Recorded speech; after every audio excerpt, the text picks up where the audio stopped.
उस दिन मेरा बेटा घर पे था, बालकनी में ऊपर खड़ा हुआ था, रियान सोनी, जिसकी एज 8 ईयर है। और नीचे प्रोग्राम चल रहा था पड़ोस में ही भात लेने का। तो मैंने देखा पीछे से 2 लोग आ रहे थे, जिसके हाथ में एक पिस्टल लगी हुई थी। मैंने नहीं देखा कि पिस्टल कौन सी थी, क्या नहीं थी। उसने पिस्टल को कॉक किया और वो ऊपर हर्ष फायरिंग करने लगा, जिसमें कि मेरा बेटा ऊपर खड़ा हुआ था। वो प्रोग्राम्स को देख रहा था।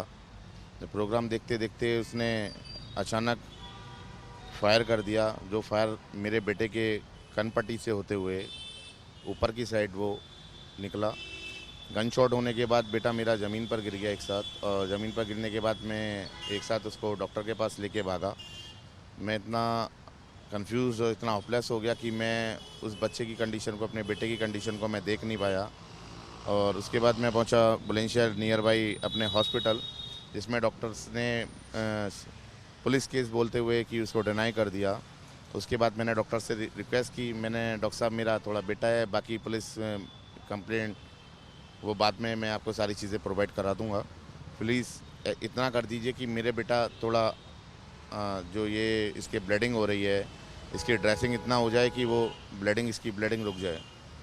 तो डॉक्टर्स ने मेरी इस बात को सुनते हुए मोहन हॉस्पिटल में बुलंदशहर में मैंने इसका ट्रीटमेंट लिया। उसमें उन्होंने सिर्फ कुछ नहीं किया, सिर्फ ड्रेसिंग करने के बाद मुझे आगे डॉक्टर्स के लिए रेफर्स कर दिया।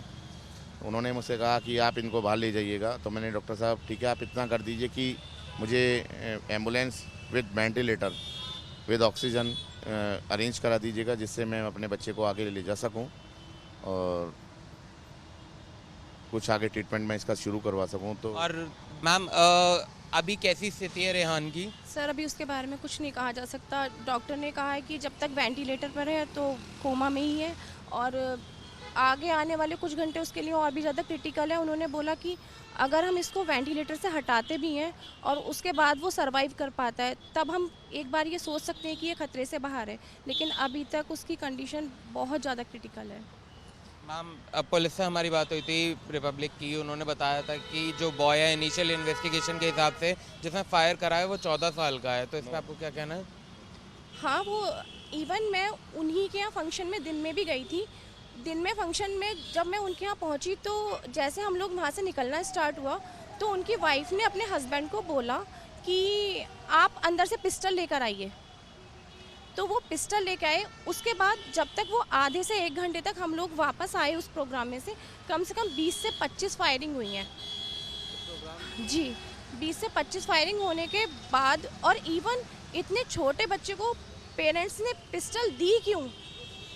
वहाँ मौजूद जितने लोग थे सबने यही बोला कि ये हो क्या रहा है कि दोनों बच्चे अपने पिस्टल दोनों बच्चे अपने लगा के घूम रहे हैं। मतलब उनके तो एक खेल हो गया, लेकिन मेरी तो सब जिंदगी ही तबाह हो जाती। तबाह क्या, अभी भी कुछ कहा नहीं जा सकता, बस भगवान से प्रे है कि मेरा बच्चा जल्दी ठीक हो जाए। और पुलिस से आप क्या बोलना चाहेंगे? क्या इन्वेस्टिगेशन क्या होना चाहिए? पुलिस में कार्रवाई चल रही है, पुलिस अपनी कार्रवाई में लगी हुई है, जिसमें कि अभी क्राइम करने वालों के पास से ना फादर से ना बेटे से ना तो वो वेपन अभी रिसीव कर पाई है। और जिसमें कि मैंने बहुत सी न्यूज़ में देखा है कि वेपन पुलिस ने अरेंज कर लिया है, बाकी वो कोई ना तो वेपन सरेंडर हुआ है, ना ही कोई दोनों में से मुलजिम में से कोई पार्टी सरेंडर हुई है। तो बस मेरा कहना यही है कि पुलिस अपने दबिश में लगी हुई है। लगातार वो डे बाय डे दिन में करीब अपनी टीम के साथ लगी हुई है और वो दबिश दे रही है, बट अभी उन लोगों का कुछ सुराग नहीं मिल पा रहा है। बाकी पुलिस अपनी कार्रवाई में पूरी तरीके से लगी हुई है।